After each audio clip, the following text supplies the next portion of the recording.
ఈరోజు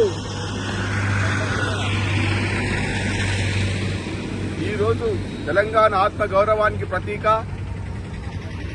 సమాజ స్థాపన కోసం నాటి మరాఠవాడ వీరుడు శివాజీతో సరిసమానంగా ఇక్కడ నిరంకుశ పరిపాలనకు వ్యతిరేకంగా పోరాటం చేసి కొడితే గోల్కొండ కోటనే కొట్టాలి, బడుగు బలహీన వర్గాలు రాజ్యాన్ని ఏలాలని చెప్పేసి ఏకైక సిద్ధాంతంతో ముందుకు పోయి మరి ఆ రోజు నిరంకుశ పరిపాలనకు వ్యతిరేకంగా పోరాటం చేసి గోల్కొండ కిల్లాను జయించినటువంటి తొలి బహుజన చక్రవర్తి సర్దార్ సర్వాయి పాపన్న గౌడ్ గారి యొక్క జయంతి సందర్భంగా ఈ రోజు మెదక్ బీఆర్ఎస్ పార్టీ పక్షాన వారికి ఘనమైన నివాళులు అర్పిస్తా ఉన్నాం.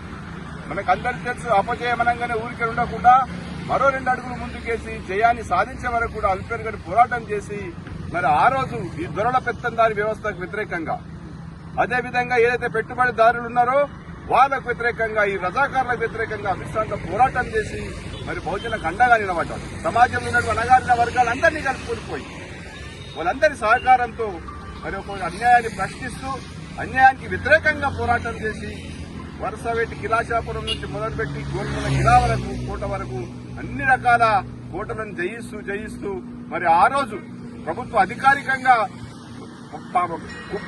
కప్పం కడితేనే గాని మరి రాజ్యాన్ని ఏదే అవకాశం లేకపోయినప్పటికీ అటువంటి సందర్భంలో కూడా ఏదైతే న్యాయం నుంచి కూడా ఆ రాజ్యాన్ని వెళ్ళినటువంటి చక్రవర్తి మనకు అందరికీ ఆదర్శం.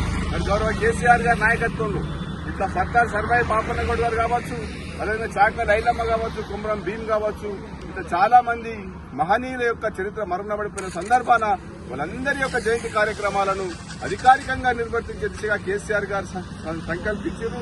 దాని తగ్గట్టుగానే గత బీఆర్ఎస్ ప్రభుత్వంలో ప్రతి సంవత్సరం కూడా పాపన్న గౌడ్ గారి జయంతి ఘనంగా జరుగుతా ఉన్నది. దానికి కొనసాగింపుగానే ఈ రోజు ముఖ్యమంత్రి గారు ఈ గౌడులకు సంక్షేమం కోసం ఆలోచన చేయకుండా మరి విగ్రహం ఏమేదో మేము గౌడులకు ప్రత్యేకంగా ఉన్నామని చెప్పేసి విగ్రహాన్ని ఏర్పాటు చేస్తా ఉన్నాం.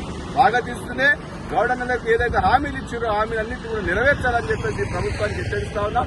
ఏదైతే మీరు ఎన్నికల మేనిఫెస్టోలో గౌడ సంక్షేమం కోసం మాట్లాడిన మాటలన్నీ కూడా నీటి మూటలైనవి, తప్పకుండా గౌడలు తిరగబడే కంటే ముందే ఆ హామీలను నెరవేర్చాలి అని చెప్పేసి రాష్ట్ర ప్రభుత్వాన్ని మేము డిమాండ్ చేస్తా ఉన్నాం. జై తెలంగాణ, జై తెలంగాణ. సర్వాయి పాపన్న జయంతి సందర్భంగా ఈరోజు మెదక్ పట్టణంలో సర్దార్ సర్వాయి పాపన్న విగ్రహానికి పూలమాలతో సత్కరించడం జరిగింది. మొట్టమొదటిగా దేశంలో సర్దార్ అనే బిరుదును పొందిన వ్యక్తుల్లో 2, ఒకటి సర్దార్ వల్లభాయ్ పటేల్, రెండవది సర్దార్ సర్వాయి పాపన్న. అధికారం అందరి సొత్తు, అధికారం కొందరి సొత్తు కాదు అందరి సొత్తు అని నిరూపించి ధైర్య సాహసాలకు మారుపేరుగా ఉండి బహుజనులు కూడా ఈ రాజ్యాన్ని ఏలొచ్చు అని నిరూపించినటువంటి వ్యక్తి సర్దార్ సర్వాయి పాపన్న. ఆయన ఆశయాలను ఆదర్శంగా తీసుకొని ఈరోజు బహుజనులంతా కూడా ముందుకు పోవాలి, ధైర్యంగా పోవాలి, రాజ్యాధికారం అందరి సొత్తు అని నిరూపించాలని చెప్పి కోరుకుంటూ ఆయనకు ఘనంగా నివాళులర్పిస్తారు.